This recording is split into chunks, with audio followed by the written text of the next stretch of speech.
You wanted to see me, Your Grace? I'm leaving on a hunting trip. I just wanted to make sure you had everything you need before I left. That's very thoughtful, Your Grace. I have everything I could want. Good. Picture this. You are a young woman walking into the private chambers of a king who has publicly humiliated and tormented his last fiancée, a king who declared your dead husband a traitor, a king holding a crossbow when you enter. No allies, no script, one wrong word and you end up exactly where Sansa Stark is, broken and powerless. This is the situation Margaery Tyrell walks into, and with nothing but her mind and a precise, calculated strategy, she walks out with Joffrey Baratheon wrapped around her finger. What happened in that room reveals more about power, ego, and manipulation than almost anything else in Game of Thrones. Every move she makes looks effortless, natural, warm. That is the mark of a truly elite operator.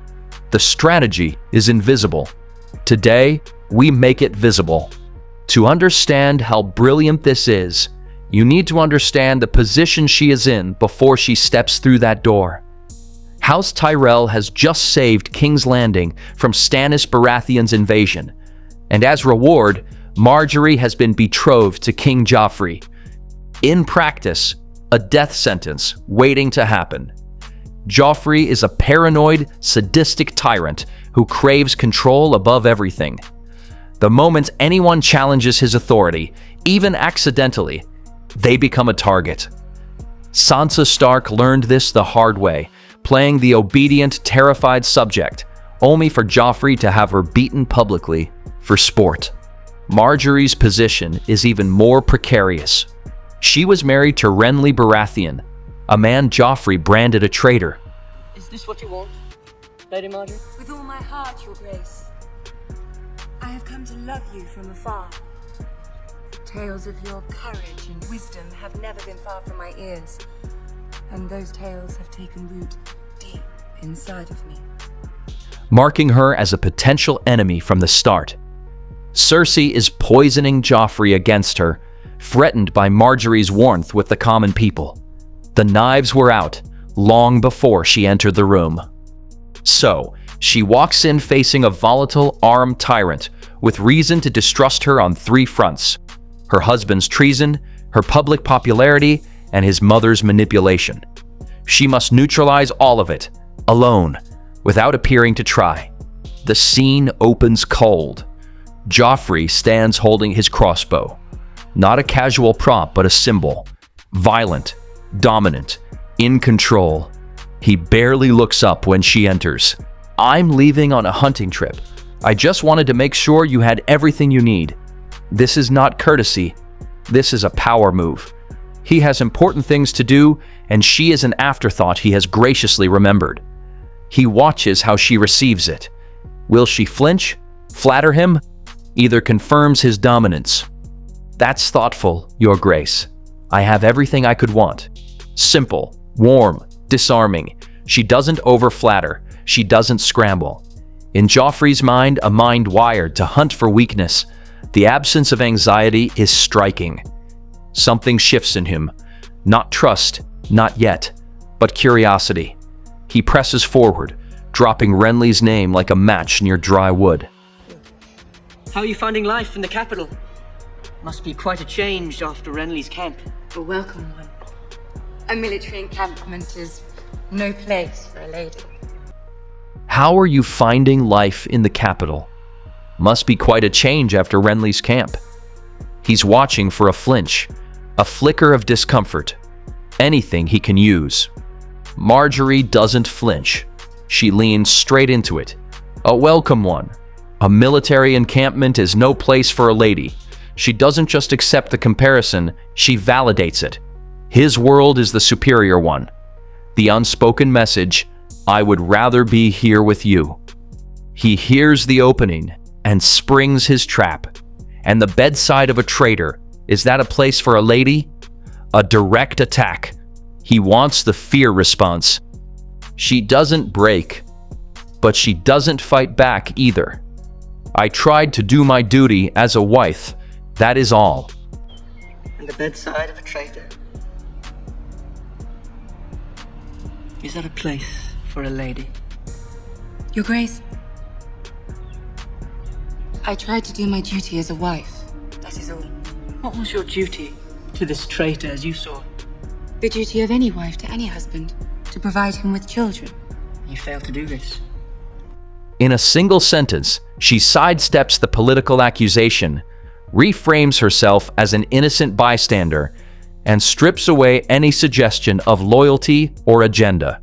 She was just a wife doing her duty, nothing more. He leans in harder, and this is exactly where the trap springs. What was your duty to this traitor? To provide children. You failed. Why? Why? I would not speak ill of the dead, Your Grace. You think one ought to speak kindly of a traitor merely because he's had a sword put through his heart? No. I do beg your pardon. The subtleties of politics are often lost on me. Here is the moment that separates Margaery from every other player in this scene. Rather than defend herself, she does something completely unexpected. She opens up. She confesses. Not to treason. Not to political allegiance. She confesses to private confusion, the kind that makes her seem fragile, sheltered, almost naive. Her voice drops. Something in her expression falters. She introduces the suggestion of Renly's homosexuality, not as information, but as something that hurt her. Renly? I don't believe he was interested in the company of women. What makes you say this? Whenever I wanted to make a child with him, he had so many excuses, so many late-night war councils. He never wanted to try. I don't believe he was interested in the company of women. Whenever I tried to conceive, he always had excuses. Maybe the fault was with me. Something that sounded very painful and couldn't possibly result in children. Maybe the fault was with me, maybe... No. He was a known degenerate. It's such a relief to hear you say so, Your Grace. I've considered making his perversion punishable by death. The effect on Joffrey is immediate and total. The interrogator becomes the authority. The suspicious tyrant becomes the wise confessor who holds the truth she was denied. As is your right. You must do whatever you need to do. Every correction he has endured from Cersei, every mockery from Tyrion, every fearful silence from Sansa, none of them ever made him feel like this, like the person in the room who actually knows. He straightens, he pronounces, no, he was a known degenerate.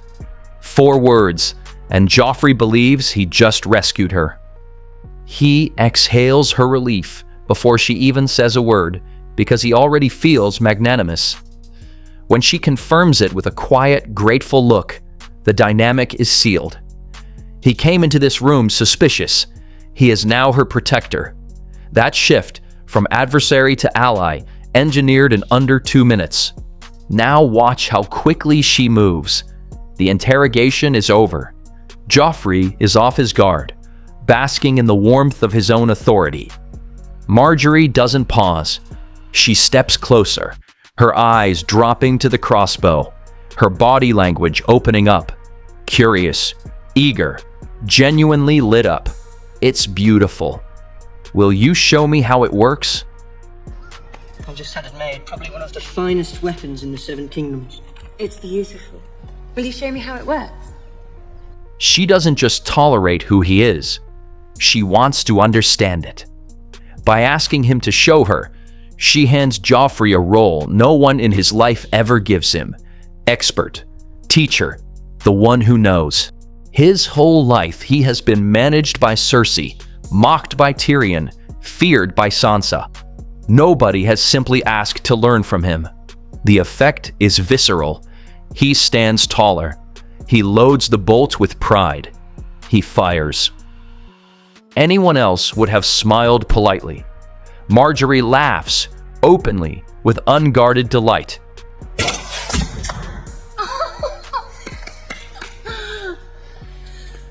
Would you take me hunting sometime?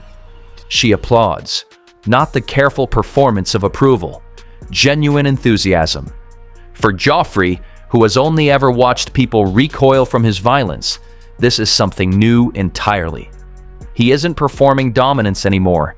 He's sharing something. He is, perhaps for the first time, simply enjoying himself. Would you take me hunting sometime? My father would never let me before She trails off. Forgive me, Your Grace. I know a hunt is no place for a woman, That's but not hurdle. my father would never let me before You no longer belong to him. Joffrey fills the silence without even thinking. You no longer belong to him. Each exchange, his ego has climbed another rung. First, she treated him as a refuge from Renly's world. Then as the authority who held her truth. Then as the teacher worth learning from. Now as the liberator who can give her things no one else could.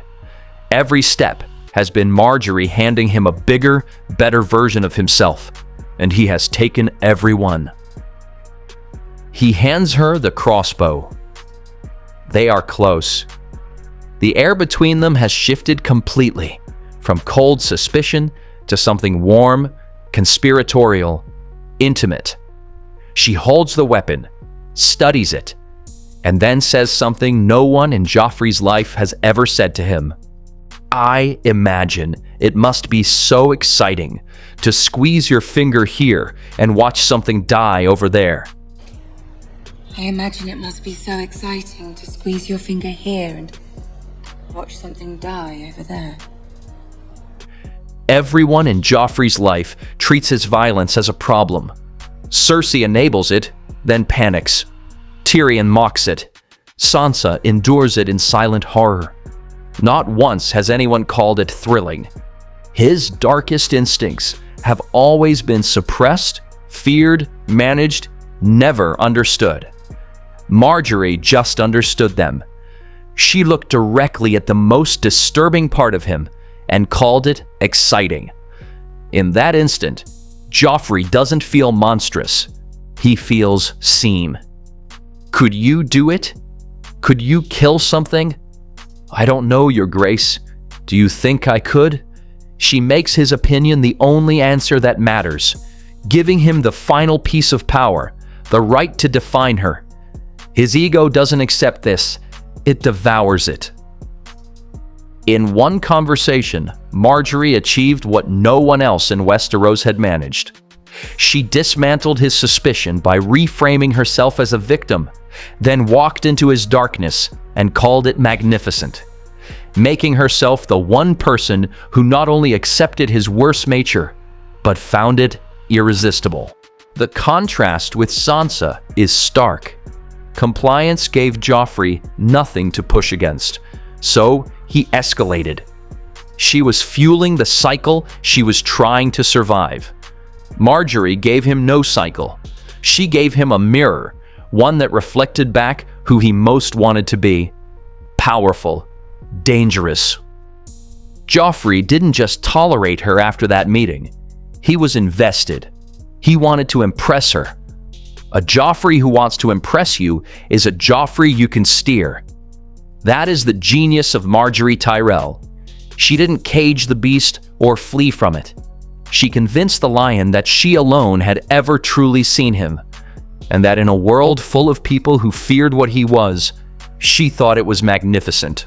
That is the most powerful position you can occupy, not beside the throne, not above it, but inside the mind of the person sitting on it.